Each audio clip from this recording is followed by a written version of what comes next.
Si je vous demande de me citer une citadine hybride sur le marché de l'automobile, il y a de grandes chances que le premier nom auquel vous penserez soit la Toyota Yaris. Véritable pionnier dans cette technologie, le constructeur japonais peut compter sur son modèle pour lui faire une très bonne publicité, tant celui-ci est apprécié en France.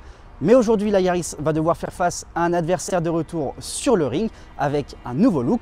J'ai nommé la Renault Clio E-Tech et son moteur hybride.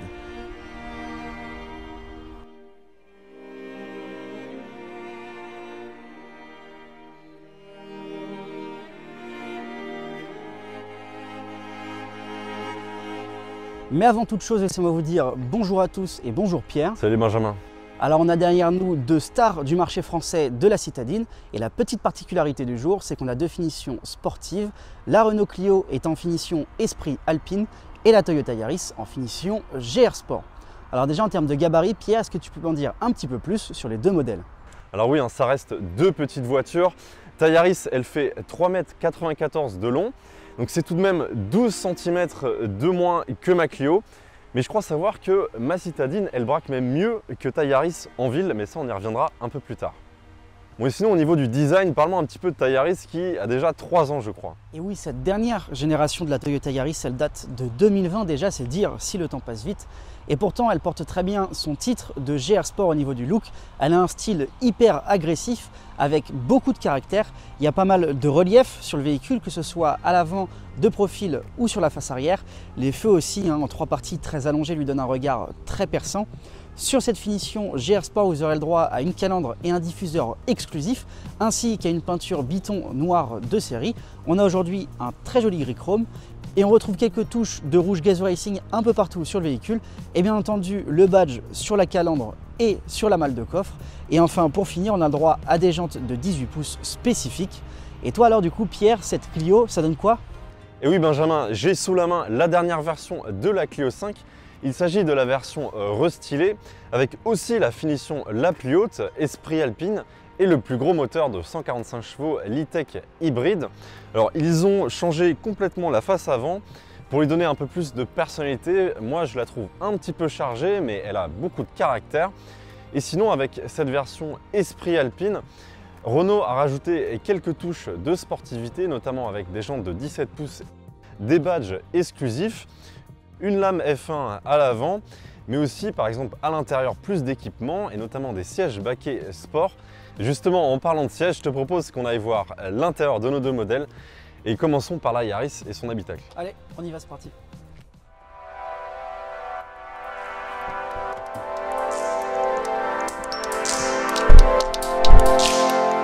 Alors à l'intérieur de cette Toyota Yaris GR Sport, eh bien, on a quand même une présentation qui est assez agréable, même si je t'avoue que ça manque un petit peu de couleur pour moi.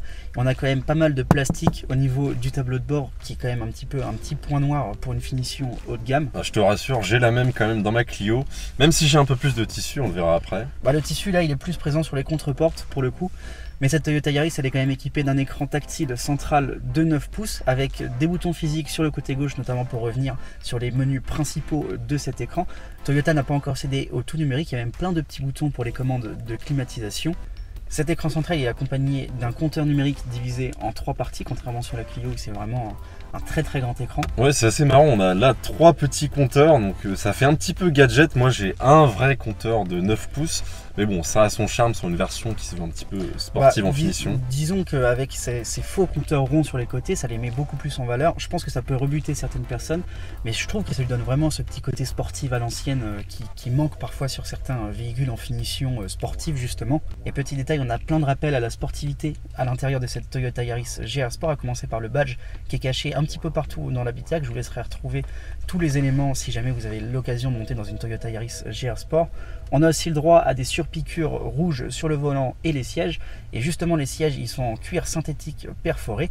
Et à l'avant, on a même le droit à des sièges baquets, un petit peu comme dans une sportive finalement, pour un ensemble qui rend vraiment très bien avec une très bonne qualité de matériaux.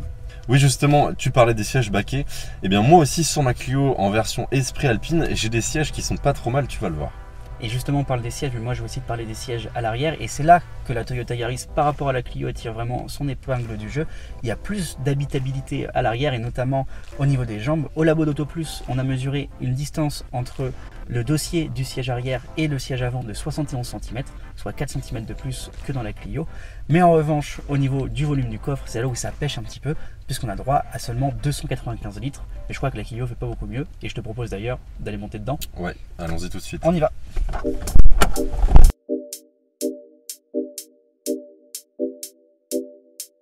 Cette Clio, on a une présentation qui n'évolue pas beaucoup par rapport à la Clio 5 phase 1. Mais voilà, dans cette version Esprit Alpine, on a quand même une présentation qui est très correcte. On a un grand écran central de 9,2 pouces, donc par rapport aux versions d'entrée de gamme, on n'a que 7 pouces. On a un combiné d'instrumentation numérique ici qui est entièrement digitalisé, donc par rapport à toi sur la Yaris, là on a les petits compteurs ici, on a un écran qui est très lisible. Enfin, Renault n'a pas cédé au tout tactile, on retrouve quelques touches piano. Je sais pas ce que tu en penses, mais ça permet d'avoir par exemple les commandes de clim aussi juste en dessous. On n'a pas tout directement sur l'écran. Ça c'est toujours pratique. Petite particularité aussi de l'écran, il est en format vertical et pas horizontal. Oui, alors c'est assez innovant. On n'a pas par exemple l'Open Airlink que l'on peut retrouver sur les Mégane, Austral ou encore le nouvel Espace, mais voilà, cet écran de 9,2 pouces il suffit largement, surtout qu'il est assez ergonomique. On a aussi Apple CarPlay et toute la suite Android Auto. Et sinon, je sais pas ce que tu en penses, mais ces sièges sport, ils sont très bien maintenus.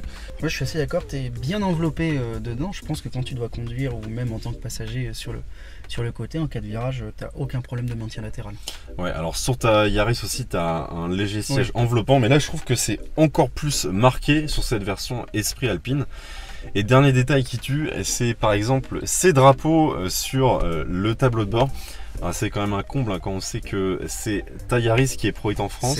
C'est quand même assez rigolo de se dire que finalement c'est la japonaise qui est plus française que la Clio française. Et qui est produite, on le rappelle, dans une usine en Slovénie, mais aussi en Turquie. Et sinon à l'arrière, ça donne quoi dans cette Clio? Bah écoute, on dispose de 5 vraies places, donc comme ta Yaris. En revanche, voilà, on a un petit peu moins d'espace aux jambes, mais ça se joue à 4 cm, c'est pas non plus rédhibitoire. L'espace à la tête, il est identique, et à la largeur, ta Yaris fait un tout petit peu mieux. Et sinon, vu que nos deux modèles sont hybrides, on a les batteries qui prennent un peu plus de place dans le coffre. Donc on a un volume qui est similaire à 293 décimètres cubes. Mais voilà, il sera réduit par rapport aux versions non hybridées. Maintenant qu'on a vu l'intérieur, je te propose d'aller voir ce que ça vaut sur la route. Allez, on est parti.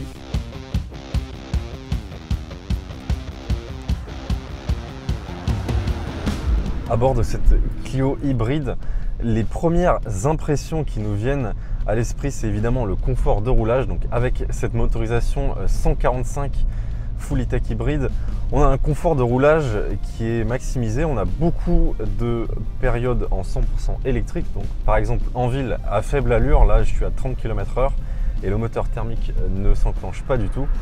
Évidemment quand on sollicite un peu plus la pédale de droite, le moteur thermique, le 4 cylindres va se faire entendre.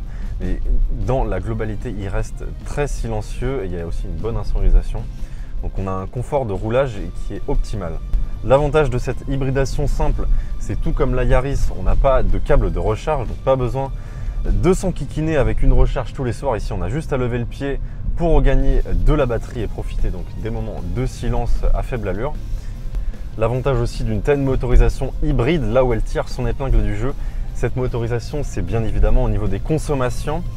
Elle est passée au labo d'Auto Plus et cette Clio 145 affiche une moyenne de 5,3 litres au 100 en cycle mixte. Donc c'est légèrement moins bon que la Yaris, on est à 0,3 de delta. Mais là où elle fait mieux, c'est à vitesse stabilisée sur autoroute.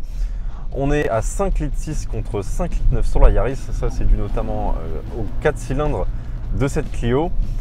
Et sinon, évidemment, cette puissance supplémentaire, elle se ressent lors des accélérations et des relances. Ici, on a un 0 à 100 qui est abattu en 9 secondes 6 contre 10 secondes 6 sur la Yaris.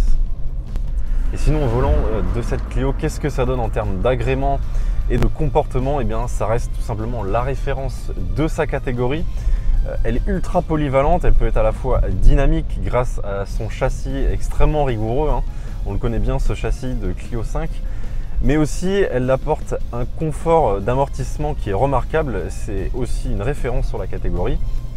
On a juste un petit reproche sur cette boîte de vitesse qui pourrait être un petit peu plus rapide. Donc au global, un excellent compromis en termes de confort et de performance malgré les grandes jantes de 17 pouces sur cette version Esprit Alpine.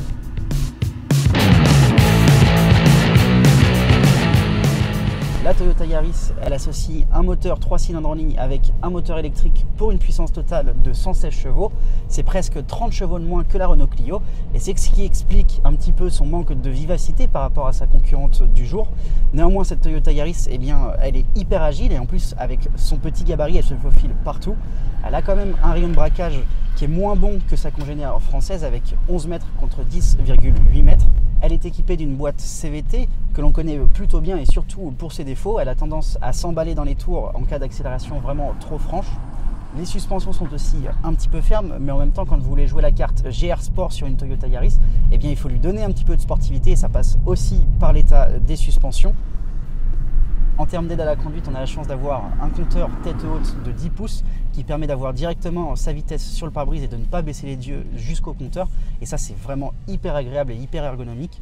On dispose aussi d'un pack Techno Plus qui donne toutes les aides de stationnement qui est proposé à 1000 €. C'est 1000 € supplémentaires, mais vous verrez qu'à la fin, avec toutes les remises que fait Toyota, finalement ce pack il est quasiment offert.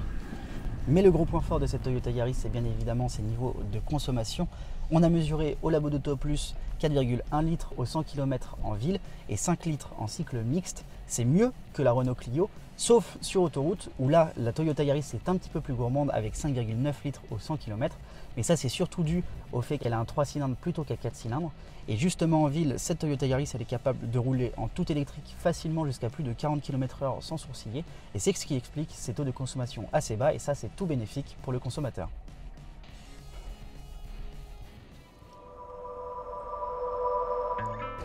Notre Clio 5 restylée avec sa finition Esprit Alpine et son moteur de 145 chevaux, donc l'Hybriditech, est affiché à partir de 27 400 €. Donc c'est un tarif plutôt intéressant. À ce prix-là, vous avez donc le meilleur moteur hybride, donc avec les consommations basses qui vont avec, la plus haute finition avec les jantes de 17 pouces, tous les équipements à bord et notamment ces beaux sièges baquets en cuir synthétique.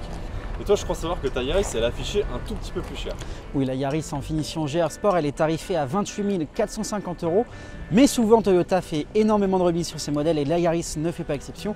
Elle est d'ailleurs actuellement proposée à 26 450 €, ce qui la fait passer sous la Clio dans la gamme des prix. Alors, il faut retenir que dans l'état actuel des choses, c'est bien des remises constructeurs périodiques. En 2023, c'est bien la Clio 5 restylée avec sa nouvelle motorisation et qui sort la grande gagnante. Même si toi, ta Yaris, on sait qu'elle va avoir un nouveau moteur d'ici quelques mois. Oui, Toyota veut lancer une Toyota Yaris avec un moteur de 130 chevaux, ce qui se rapprocherait des 145 chevaux proposés sur la Clio. Mais surtout, ce nouveau moteur, il devrait consommer toujours moins que la Clio. Affaire à suivre donc. Voilà, j'espère que cette vidéo vous a plu. N'hésitez pas à mettre un petit commentaire ou un petit pouce bleu en bas de la vidéo. Quant à nous, on se dit à bientôt sur autoplus.fr. Ciao!